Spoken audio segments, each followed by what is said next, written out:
Hello, hello.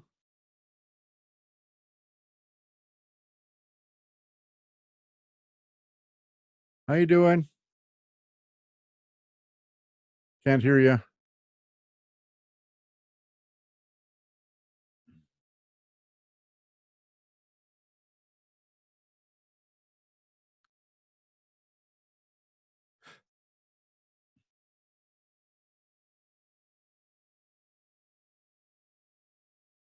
Okay, that's better. There you go, Todd. You there? Yep. Debbie, Okay. you're muted.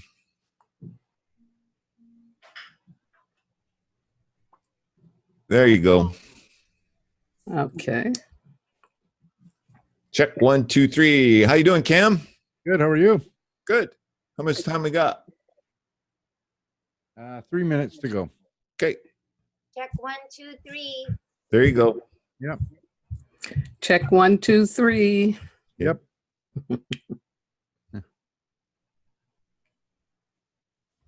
And we are live. We're being recorded as we speak. So it makes kind of for a cool show. I always like to kind of play around a little bit. Look at Jojopah's amazing smile. She's just radiant. And Debbie's drinking some coffee. Yeah, Are we missing somebody, Todd? Nope. Oh, Jackie couldn't make it. So look who's back, Cam. I'm sorry. Yeah, I saw that. Coach Debbie's back. I'd asked if I'd fill in for the day. I said yes. You need to talk closer to your microphone, though, Debbie, because you're kind of far away. How does this sound? That's good. It'll be good. Yeah. Just project. You're going to have to remember to project, Debbie. Yep. You got it. I will project. Project. Write it down on a piece of paper so that you won't forget it. No, I'm just kidding. Jojo, I'm envious of your books. I moved not too long ago, and I went from 4 bookcases down to half a one. I can't take all the credit. It's my dear friend and housemate who has this incredible New Thought spirituality library. She has one of Louise Hay's original pamphlets that she started. Wow. Yeah, like amazing. Yeah. That's what goes on that wall right there. Is my huge New Thought and shelf help. I have a lot of shelf help books. All right, stand by. Here we go. Here we go. And readings. For directions or other information, visit www.alchemyofthegoddesses.com or call 253-397-5594. This is ContactTalkRadio.com. Consciousness in action. And you are taking action into your consciousness by tuning into Contact Talk Radio. And on TuneIn.com, Ping.fm, and UpSnap Mobile. Contact Talk Radio.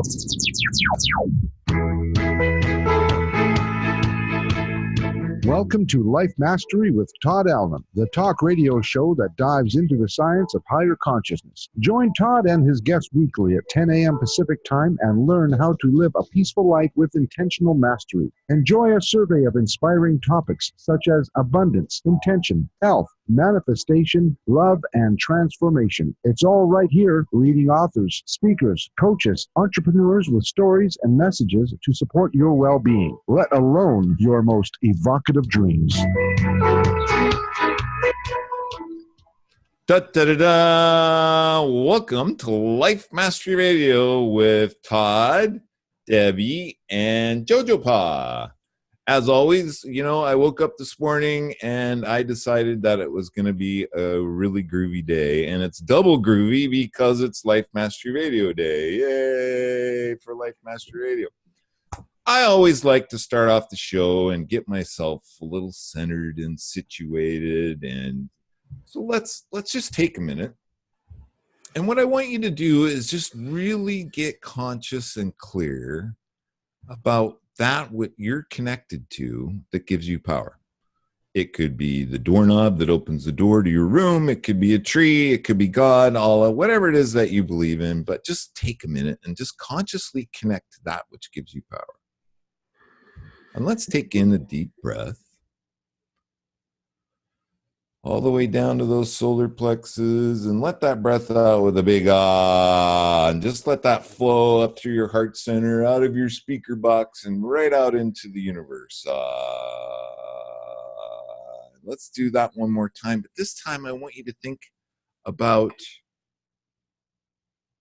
you have a divine purpose.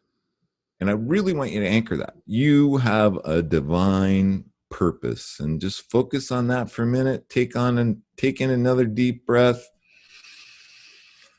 Let that breath out and just realize and be aware and believe that you have a divine purpose, and let out a big ah, and just let that out into the universe, and get connected, get situated, and know that you are who you are, and there is a reason for that. Da, da, da, da. As always, oh, it's not as always. Look who's back. Look at that. That's Coach Debbie. For many years, Debbie and I did a show together, Life Mastery Radio, every Tuesday at 10 a.m. And Jackie, who's been my co-host lately, couldn't make it today. So I went and I called on one of the grooviest chicks in the whole wide world, Coach Debbie. Hi, Coach Debbie. How are you? I am well. Thank you. Thanks for calling on me. And I think that's a testimonial. I could put that on my website. One of the chicks in the whole wide world. Everyone wants that.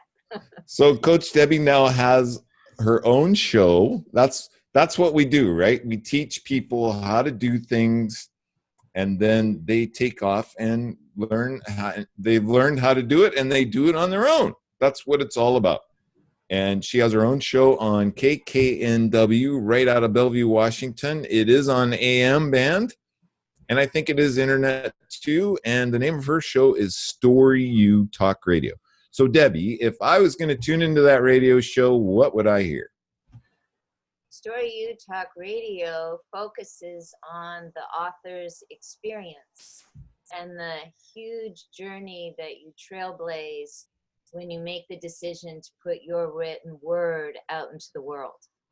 So people are taking the veils off. They're saying, true, I'm known now for an author, but let me allow you to know my real self and the skills I had to really honor and own to make this book happen.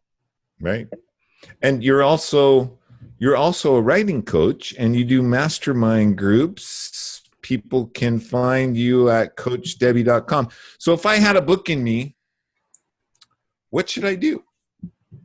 It's CoachDebbie, DEBBY.com, and a lot of people have a book in them. So you start by clicking on the connect button, and we just take an hour and we talk about your ideas, because it might be that you want one-on-one coaching. It might be that you want to be with a group for a 90-day period and really work with me. I've got 20 years teaching college mythology and essay writing behind me.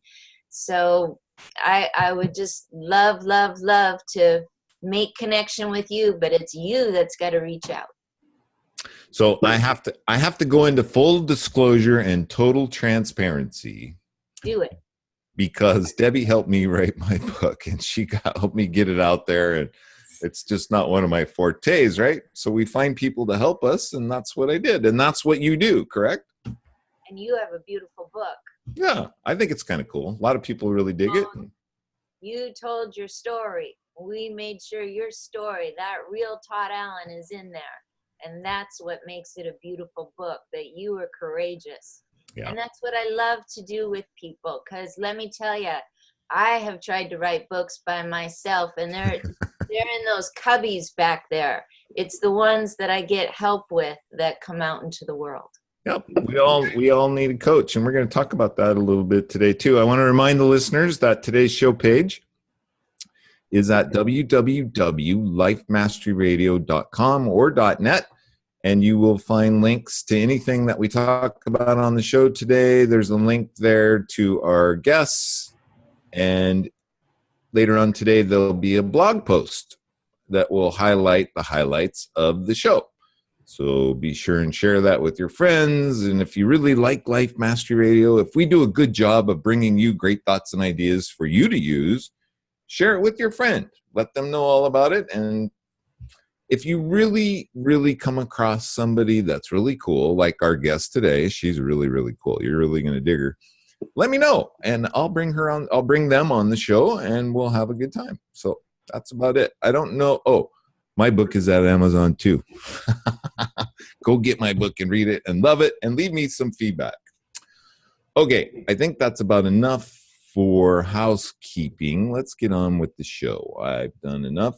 Our guest today is Jojopahmaria Nsoroma, and Jojopah is a shamanic healer, wisdom consultant, a teacher of self-mastery, a public speaker, and a visionary in the field of human and social services.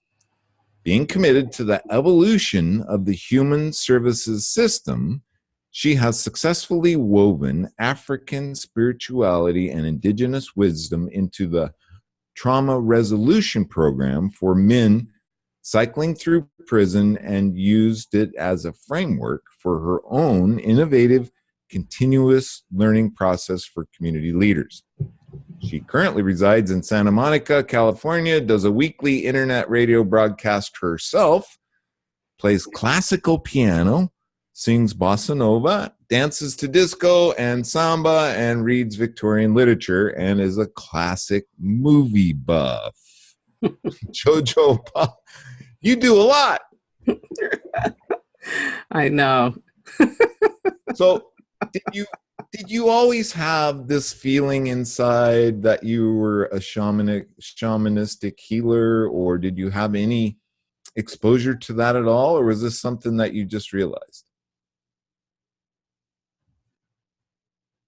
Did we lose her? I'm so sorry. I got frozen for a minute. Oh, Could you no repeat worries. the question? Oh, I was just wondering if you've always realized, if you've always had that shamanistic connection, or that connection to the divine that's kind of not ordinary. Yes, I've always had a sense that there was something more going on than what other people were seeing. And I was very blessed to grow up in a family that did believe in spirituality. So we grew up listening to the ghost stories that my grandparents would tell and my mom and them would tell. We always had a connection to and believing in ancestors coming and bringing messages. And so when I could see these things, my grandmother would say to me, "Child, they just coming to bring you a message. You ain't got to be afraid of them. They ain't got no body. You got the body. And you don't have to see them with your real eyes. You can see them with your third eye." And then that helped, because it's like little kids like saying, "Oh, there's somebody over there." Like, what's So she really helped me be able to understand that they're not, it's not the TV and the movie drama of poltergeist kind of stuff. No, usually they're coming to give you a message.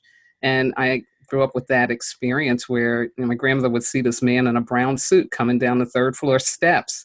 And we'd come home and she'd say, "I saw that man in a brown suit. You know what that means?" And that meant that we were going to hear about a death in the family. And sure enough, that would happen.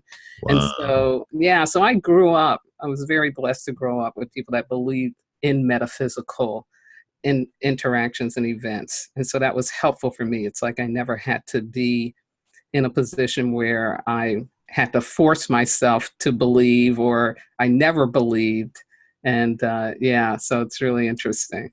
So when did it all click? What event? I mean, something had to something happened. Flip the switch. Something happens, right? The rug gets pulled out from under you. No, it really wasn't that dramatic. It was interesting. Again, like I'd been hearing and seeing things, and but I was at a point where I had taken on my human services career. So I'm this big career woman. And I had moved to Wisconsin, and I still had my family and friends connected on Staten Island where I grew up. And so a friend that I hadn't seen like in 10 years, hadn't seen her in 10 years, got a message to me through my sister that she wanted to see me.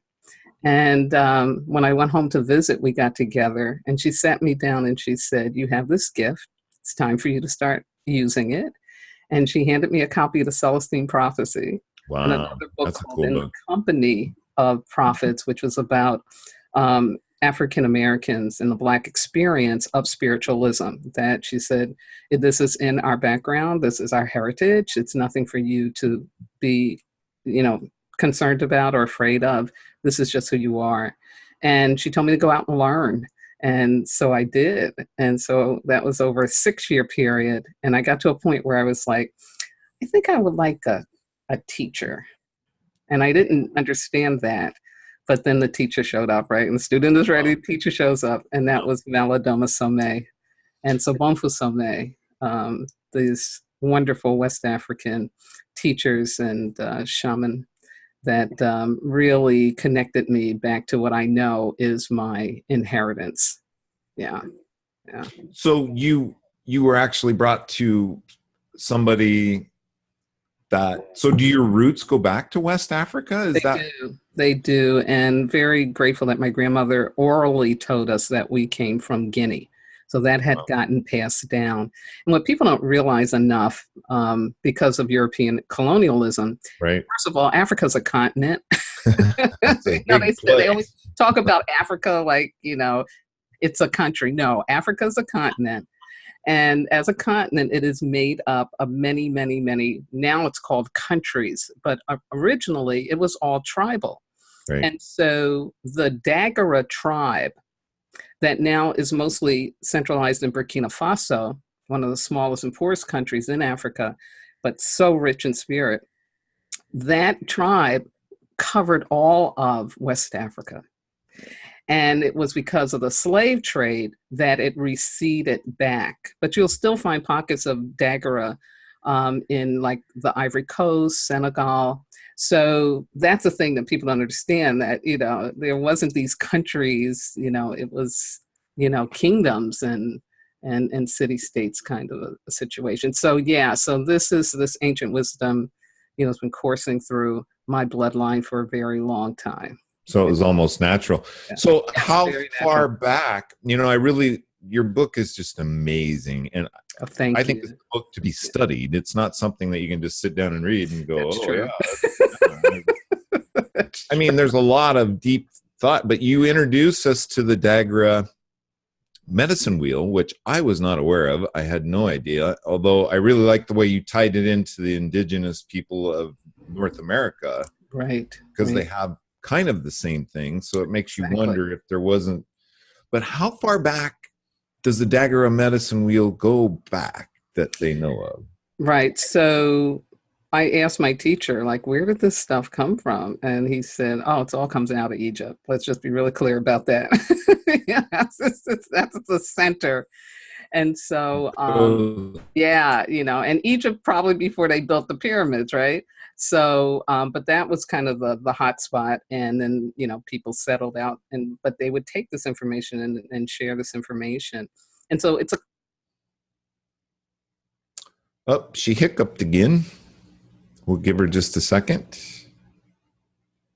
1, 2, 3. Are able to take this medicine wheel and utilize it to organize themselves into a peaceful and harmonious community living situation. And the biggest message in the Degra medicine wheel is that everybody is of value, because the medicine wheel says these are the components, these 5 components of fire, water, earth, nature, and mineral that make up what we call living and life here in this plane, because there are many different ones, but in this plane of 3-dimensional consciousness, this is what it takes. And so they believe that every person is born through one of those portals, those elemental portals. And so you need all of those 5 elements to have a harmonious, loving, generative experience. And so that means that everybody matters. And so, like, water's not better than fire. It's just different. And so it's interesting, right, that we're now in a globally conscious time period in our humanity at this point on Earth, so that we're just beginning to realize that how everybody does matter and how everybody is important. So we're moving away from that notion of people are disposable, which characterizes European civilization predominantly. I mean, I think every human culture has done that, but definitely in European civilization, it has carried that it was okay to go into different people's countries and, you know, subdue their culture and treat them like they were disposable. And of course, we're seeing that today down at the border of the United States. It's what's going on with those children and families, like they're disposable. So, right. Did you have a question, Debbie? Move a little closer. There you go. I love that it's 5. So many things are, you know, 5 or 9 or 12. yes. Whether you're studying Enneagram or you're studying a step study, or, you know, the feng shui is 5. Mm-hmm. So I was just wondering about the notion that we all embody each. Yes. But is it so that we have sort of a duty to shine in one particular more than another? And a duty that would be a sacred contract duty. In other words, like I'm a fire person, so I came through that fire portal for a reason. And that portal helps to really raise my consciousness about my purpose. Because as I say in the book, a fire person is just somebody who can see the truth and speak the truth. You have to learn how to be diplomatic, though. Don't we all? My mother would say to me, your mouth is going to get you in trouble, you know. You know, so I did that for a reason. And so the first thing is to own that, accept that genius, talent. You know, like we think of genius as, you know, just somebody like Oopsie.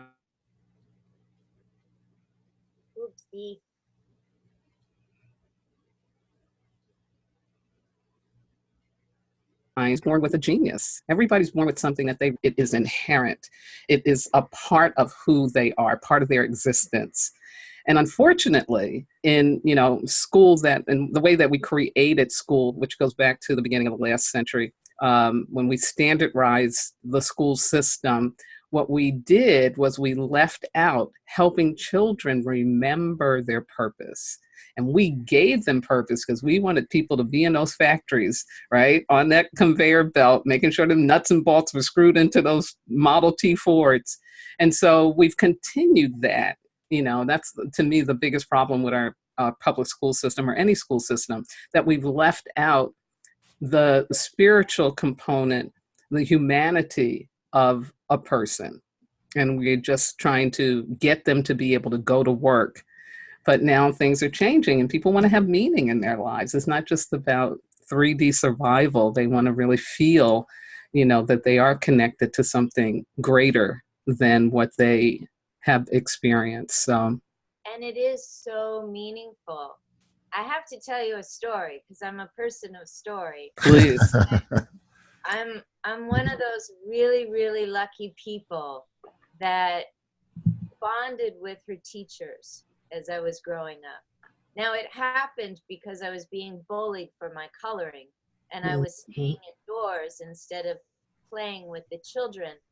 But I had incredible conversations with teachers. Yes. So my experience was naive. It wasn't part of the standard. I got all the love that a teacher could pour into someone.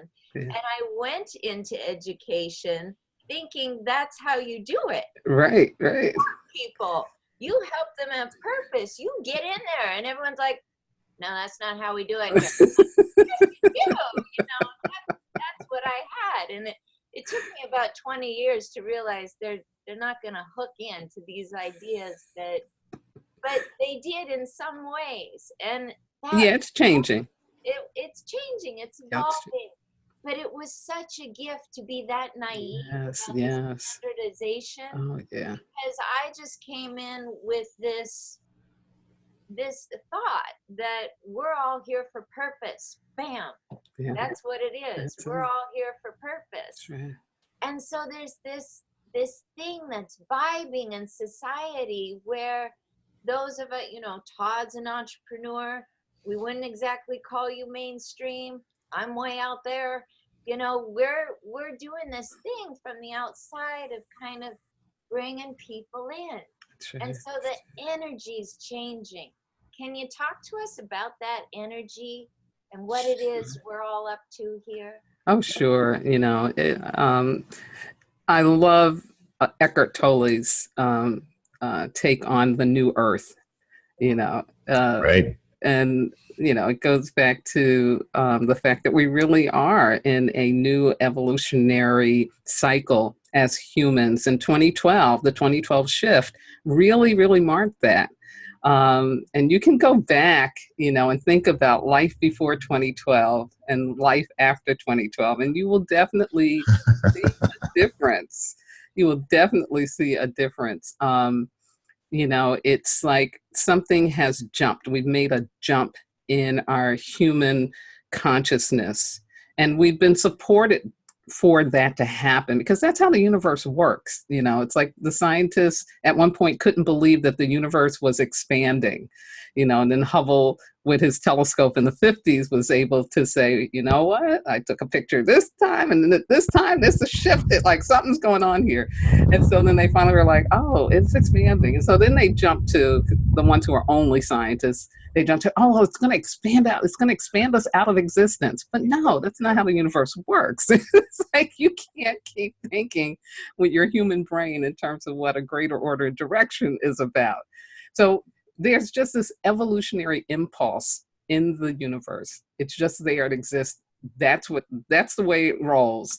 And so we're a part of that. And I think we're becoming more conscious of that. We have the luxury, those of us who are living in Western culture, who have access to more comfort and to more time, more time during our days, that we have this luxury to have the time to have a consciousness about the fact that as humans, we really are evolving. Like we don't go to the Coliseum anymore to see people get eaten by lions. We just look at football and Game of Thrones.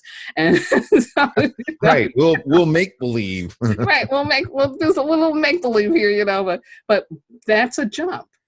That's a real jump.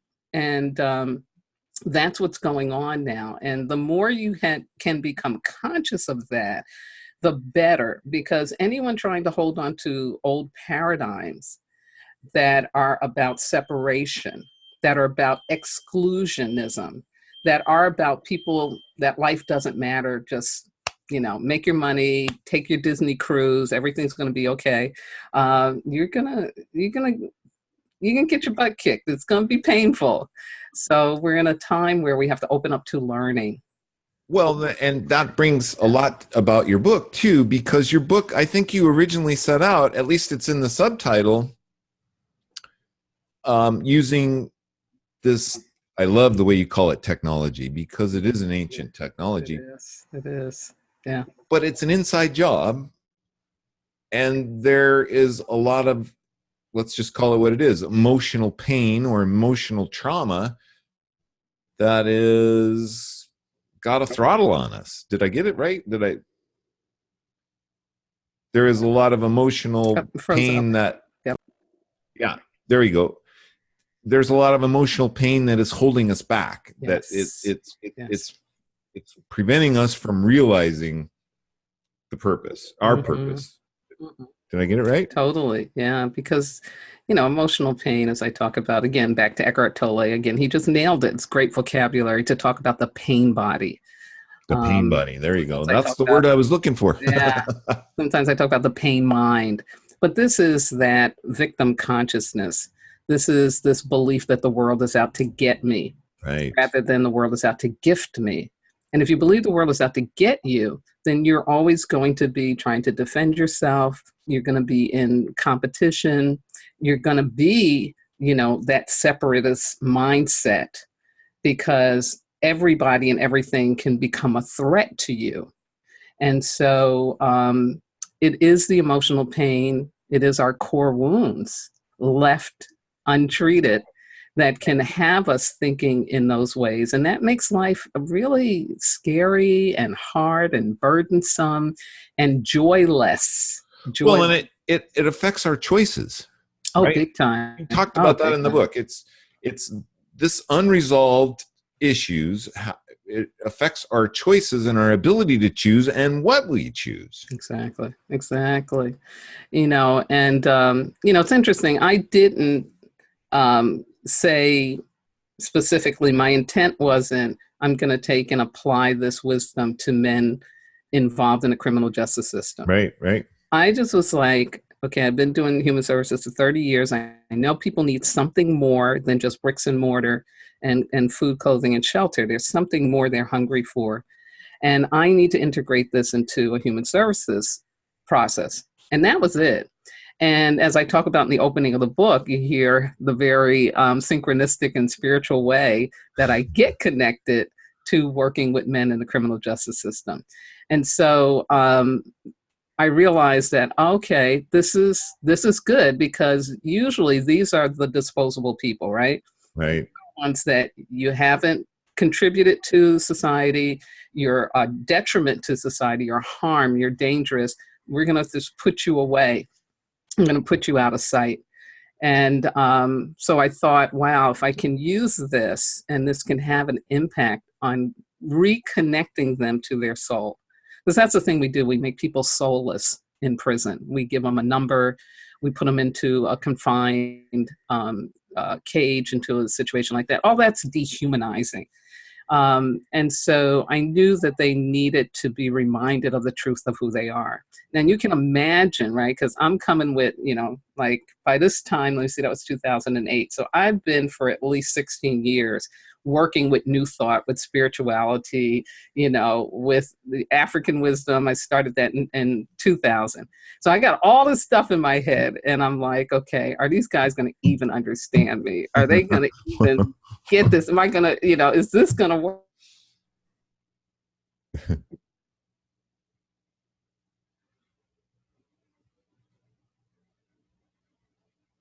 Or I'm someone with trauma in life and I know the impact of trauma. I know what post-traumatic stress symptoms are like.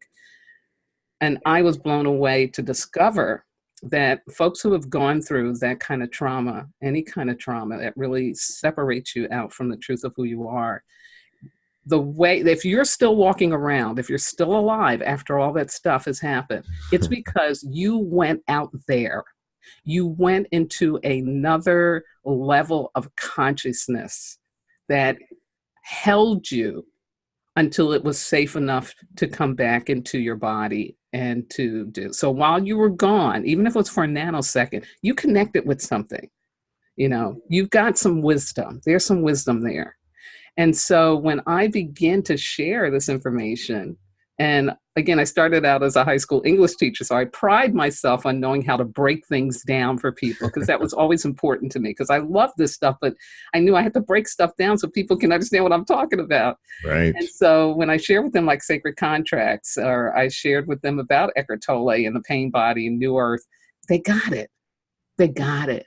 It was like they knew this as truth. They were getting now a vocabulary that could help them understand. So for the first time, somebody was validating to them, you know, those things that you're seeing and hearing. It doesn't mean you're schizophrenic. If you're still able to function and you're walking around, it's Right. your guides. These are your ancestors. And so I always set up an ancestor altar and ask them to bring in pictures of people that they were close to who had Oh, known. right. And connecting so, them back to their yes. origin. Yes. And oh my goodness. Wow. And they got it. They got it. Wow. Yeah.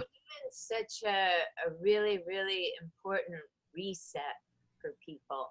Yes. You know, you're Yes. taking them back to that origin of pre-pain, pre-hurt. It's Yeah. the reason why we forget our traumas for so long.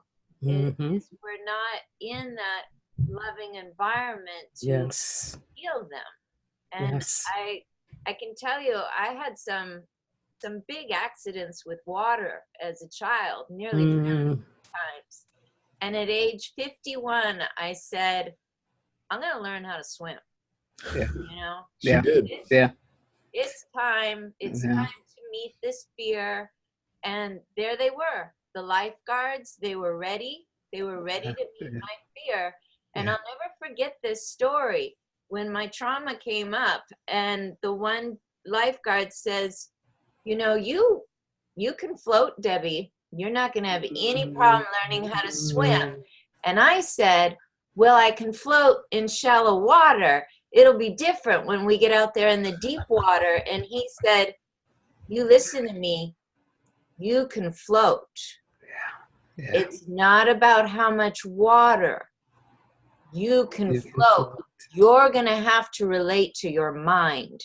Yeah. And I said, but I can only touch in the shallow. And he said, you can float in water. And I started to like go, oh, so it's my trauma that believes I can only float in shallow. Yes. And that I have to learn something totally different in the deep water because that's where it happened. Yes. And when I could relax and surrender to God in the water, everything changed. Everything shifted. Yes. That's how you heal your trauma. Yes. You know, and so the application of, you know, the Degra medicine wheel to men, you know, wanting to become the best version of themselves, wanting to reinvent their lives and to stop cycling through that experience of inhumanity. I knew that if it worked well with them, that it could probably work well with others, because to me, trauma is trauma is trauma. And yes, Right. there are degrees of it, but essentially all trauma does the same thing. It disconnects you from the truth of who you are. It tells you there's something wrong with you. It tells you you can't. It tells you you won't. It creates this huge doubt in your mind and sets up the self-sabotage experience. So I don't care if it was you went to a movie and you saw something as a child that was beyond what your brain at the place it was developed could really handle. That's trauma. That's trauma. Yeah. And that person is going to have to work that. There's going to be issues that show up because of that. So, yeah, it was like, okay, this could be helpful to others. And that's what then had me work it with the staff of the organization that I was with called the Alma Center. And that worked well. And then from there, I decided, oh, well, let me do this with some other leaders in town in human services. Let's see if we can apply it to that, you know? Right. And Maybe you could hold your book up. I want to remind the listeners today that you are tuned into Life Mastery Radio with Todd Allen. And our guest today is Jojopahmaria Nsoroma. I hope I got that right. Nsoroma. Not Soroma? Not No. Nsoroma? Nsoroma. Nsoroma. And there we go. N. I'm kind of an auditory guy, and I was listening to what other people. But that's her book. It's a really cool book, and it will take you through step by step. And it has. This is a book that you study. This is not a book that you just read. This is a book that you. Yeah. It takes a moment. Yeah, it takes a little time, and it's got some great thoughts and ideas in it. I encourage that because it is a self-help book, and it really is a guided journey that I am, you know, asking people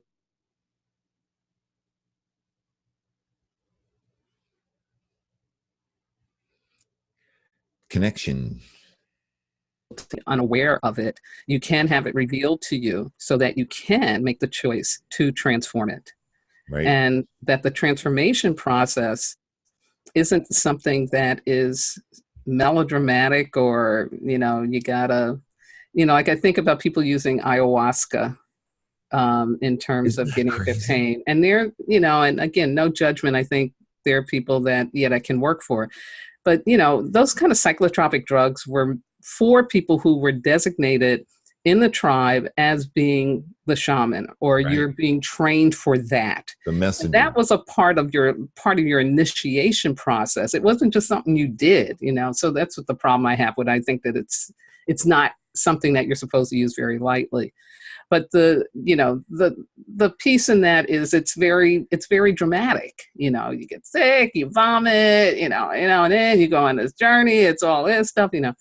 And you come out of that and you still may still be stuck in your Well, it's like any sabotaging pattern. right. It's like any addiction, Yeah, and you address that in your book too. I think you called it what do you call it? The liquid disease or the liquid sickness? What are Something you? like that. I'm not Yeah. remembering, but I Anyway. probably made some reference to it. Yeah, you just have to be careful with that. And so what I love about the Degra medicine wheel, it's very, very subtle. Very, Right. very Well, subtle. let's just drill down into that a little bit, Joe Pa, and how does the medicine wheel help me heal that traumatic experience and then get me to realize, this is probably a really deep question, but realize what my purpose is. Is it the inside work that the wheel helps me with? Is that the deal? Definitely. So this is the understanding of Indigenous people and Indigenous wisdom. We are vibratory beings. We are energetic beings. Okay. This crude matter, as Yoda says, that ain't it. That ain't it.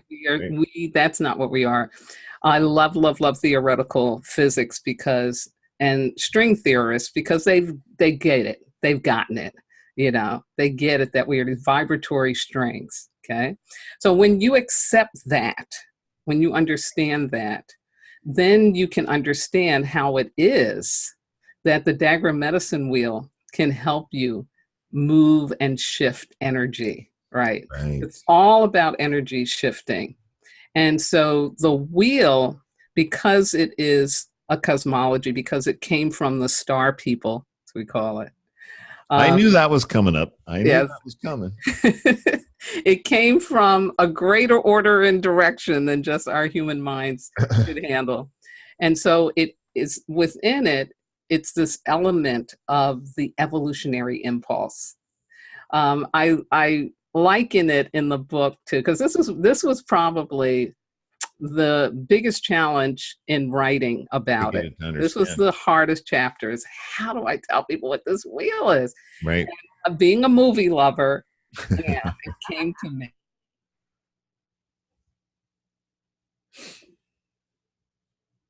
I feel like every time I laugh, I cut her off. Stories, but based on a science fiction writer. I'm losing his name right now. Asimov. Yeah, it was Isaac Asimov. Isaac Asimov. Original story. Yeah. Oh my God. So gets it, right? He's so been to the other side.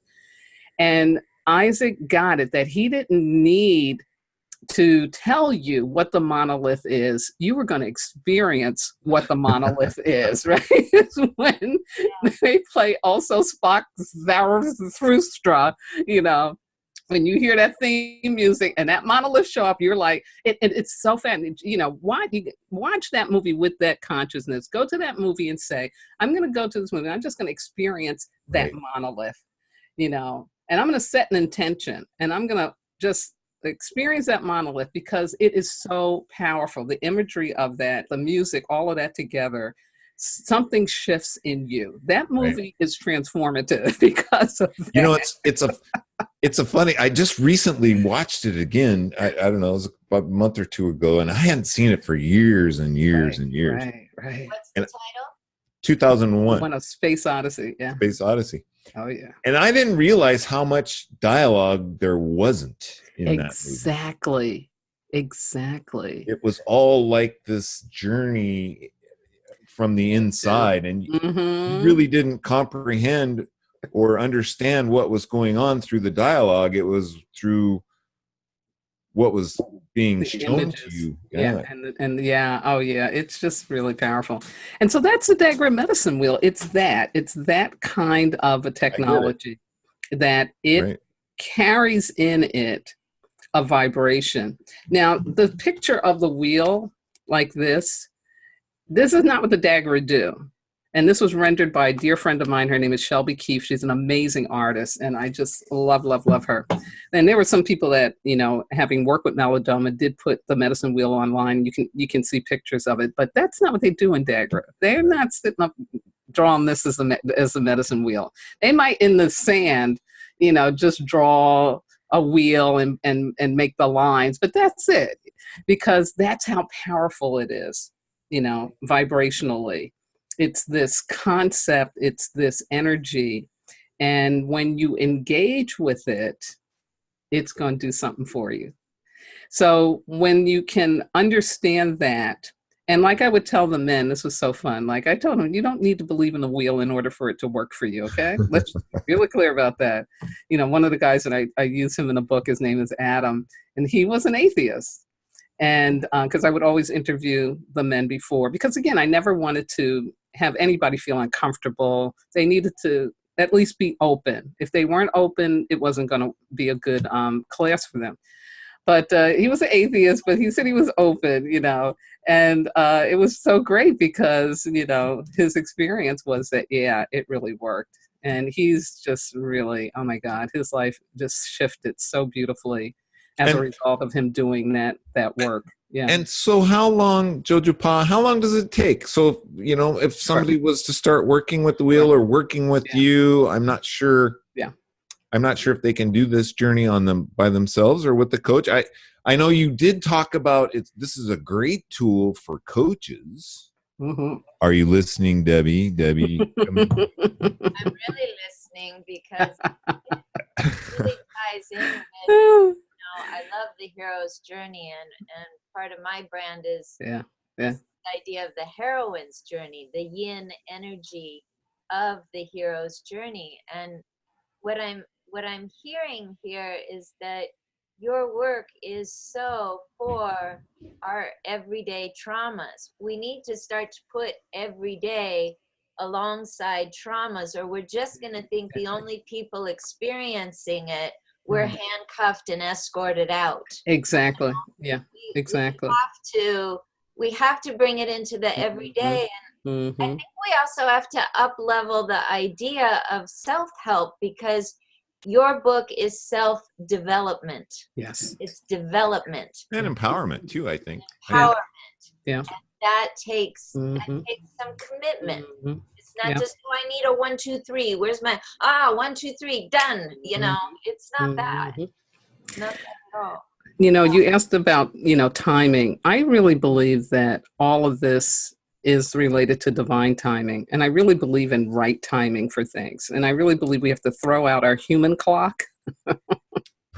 Herman Melville's beautiful thing he talks about in Moby Dick. A lot of people miss that chapter, but to me, it's the greatest, one of the greatest chapters in that book, because he talks about the difference between God's time and man's time. And so this work is on God's time.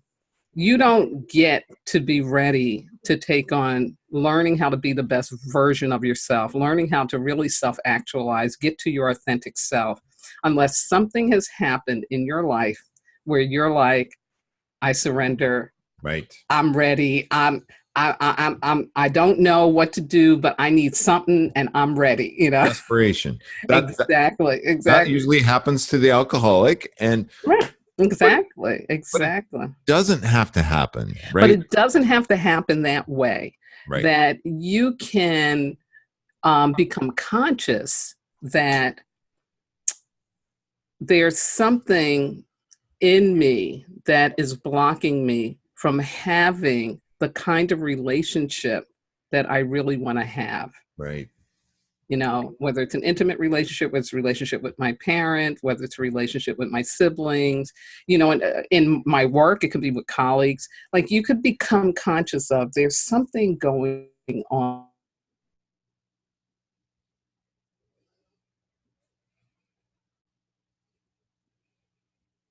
Unfreeze. Because it's always about what we don't know. And so we can have that kind of consciousness, and you're not supposed to know. That's the other piece of it. You know, being on a journey is the journey to discover, to learn. Exactly. I think that's really cool because it is a journey, but yeah, you know, that's why I call it a wisdom walk. It's like I did pick up on that. Take a walk, not a sprint. Not a nickel in a slot, you know, and like something comes out. Now, this is a process. So for the men in my program, it was very intensive. I worked with them 3 days a week, 2 hours a clip. So they got me for 6 hours, Monday, Tuesday. No, not Monday. I never worked on Mondays, thank God. It was Tuesday, Wednesday, Thursdays. Then they got 4 days off.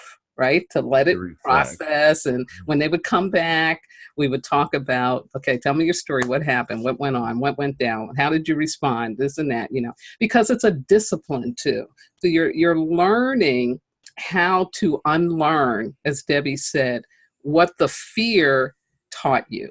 Right. Like her fear taught her that, she's not able to float in deep water, but that wasn't the truth. So she had to unlearn that. So that's a discipline, and it takes time. Right. What did you have something cooking, Debbie?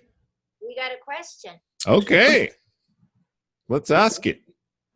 You're right. I had to unlearn what I had learned. Mhm. That's what so much of this is about. We have a question just about that. This is from Sandy, and she is in Bend, Oregon, as her hometown listed. Cool. And Sandy says, I moved to the mountains to have reprieve and restoration. However, I found that all of my experiences followed me here. Yes. Imagine that. We feel for you, Sandy. We understand. We know. Yes, we've been there. All my experiences followed me here. So I want to know, is this wheel something I could apply? Truth be told, I might be running away from my parents or my lineage. Yeah. How can I apply this to my life now? I really don't want to run away, but I do want to feel the peace of these mountains. Definitely. Hi, Sandy. Thank you so much for your That's question. a great question. Yeah. Great question, because we do think that at first, like if I just change up my environment, if I just change my relationship, if I just changed my clothing. I'll do it geographical, okay. right, Jojopah? Right. I'll do it geographical. Right. And all of that is a nice intellectual exercise, I call Right. it. The shift that you really want to be able to make is from the inside out. You have to go into the inner landscape. Now you're in a great external landscape for that, because you're out of the fray and the noise of a city. But yes, definitely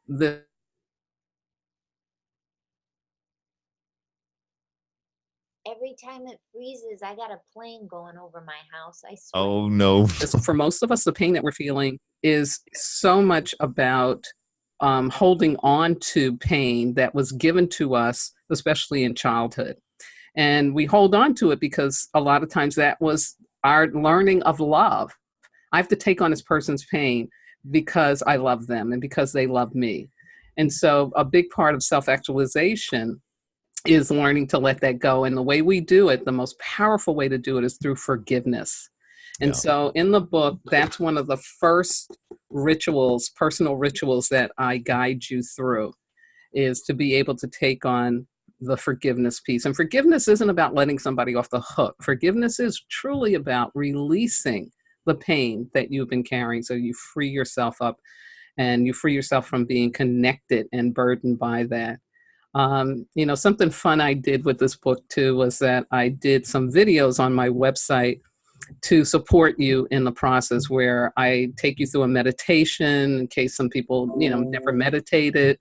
And then when you finish that particular personal ritual, I give you a cheering, because that's really important that you get acknowledged for your progress. So I think the book could be very helpful to you, and I'd love to hear back from you. You can go to my website or my Facebook page and give me some feedback. That would be super. Oh my goodness, ladies, we only have. Oh, sorry. We'd love for you to announce that Facebook page. Oh yeah. Sure. The Facebook page is Wisdom Walk Radio, and my website is www.wisdomwalktoselfmastery.com. We'll have those links up on lifemasteryradio.net. Oh my goodness, ladies, we only have about 5 minutes left. Wow. I know, it just goes It's by. going so fast. I definitely want to have Jojopah back. There's so much more that we could talk about. Oh, I would love to. But one thing I do like to ask of my guests, Jojopah, is if one testimonial comes to mind of just something that occurred to somebody once they adopted this technology in their life, what would that be? So to me, the greatest example is my protege, Floyd. This is a young man who came up out of Cabrini Green. He survived Cabrini Green public housing in Chicago at the time when it was at its worst, when it was run by cartels. I mean, seriously. I mean, cops didn't go in, emergency people didn't go in. It was a mess. And he came through that. He survived that. And survived some other things in his life, even after the family got out of Chicago into Milwaukee. And this man, young man, you know, starts selling drugs, of course, because that's the economy of trauma. And, you know, gets caught, goes to jail. And in jail, he has an epiphany because he had a child. And he realizes that he doesn't want his son to have to go through what he went through. And that he needs to be available for his child. So that becomes his motivation. And so when Floyd meets up with me, he had already gone through some basic education for, you know, some behavioral change at the organization. And they could sense that he had this leadership ability. And so they wanted him to take the wisdom walk. And when he first met me, he was just blown away. And he ends up going through the program. You know, he got it. Like, you could just tell when somebody really gets it. I mean, it just clicked for him. He got it. And then he came back. And so then I said to him, why don't you be a peer mentor? Because I see you're really good with the guys and talking to them. Well, long story short, he is now the steward of my program, the program. I call it the program. It's not my program anymore. It's the program. The program. He's been doing that for 5 years. Amazing. Doing things that, of course, I couldn't do because I don't know what it's like to be in a jail cell. And to me, that has been just amazing. So the medicine wheel really helped him, you know, be able to break through so he could step into that kind of leadership role. But it also is what maintains him now that he is on the other side. How does he stay on the other side? Because, you know, temptations come up. That's the first thing that happens. You get tempted to go back. And so he uses the wheel to really keep himself as the best version of himself. And his son is wonderful. His son has been exposed to the medicine wheel. He's amazing. And that's my favorite story in all of this. Yeah. That is a very cool story. Well, yeah. Jojopah, I want to thank you for coming on the show today. And like I said, thank you for having me. Because I think that this is an avenue for helping a lot of people in our society today, just giving them some direction, some purpose, and an understanding and a meaning. I think it's a really cool thing. So I want to thank you again for coming on the show. You are so welcome. And I want to thank you and Debbie for being such gracious hosts. And I just also want to acknowledge my ancestors, my spirit guides, and my loving entities, and Malidoma Some and Sobonfu Some, and the tribe of the Degra people of Burkina Faso and the town of Dano, because God bless them for having held on to this wisdom and sent Malidoma Sobonfu over here into the West to share it. Ashe. And you carry it on.